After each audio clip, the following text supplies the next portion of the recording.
Luna, care zodie este cea mai respinsă de către oameni?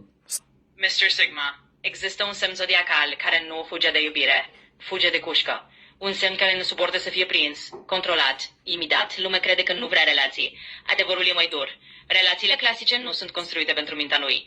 El respiră altfel, gândește altfel, vede intențiile ascunse, vede slăbiciunile, vede manipulările. El le spune. Asta îi deranjează pe mulți, pentru că lumea vrea confort, nu luciditate.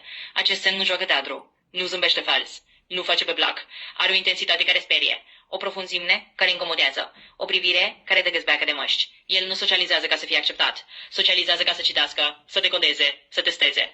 Oamenii îl resping nu pentru că este rău, ci pentru că îi pune față în față cu propriile umbre. Iar majoritatea fug de asta. Este semnul care poate iubi profund, dar poate tăia rece. Poate proteja feroce, dar poate dispărea fără zgomot.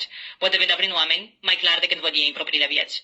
Zoncea pe care oamenii o resping, cel mai des, pentru intensitatea de și profunzime, Scorpionul.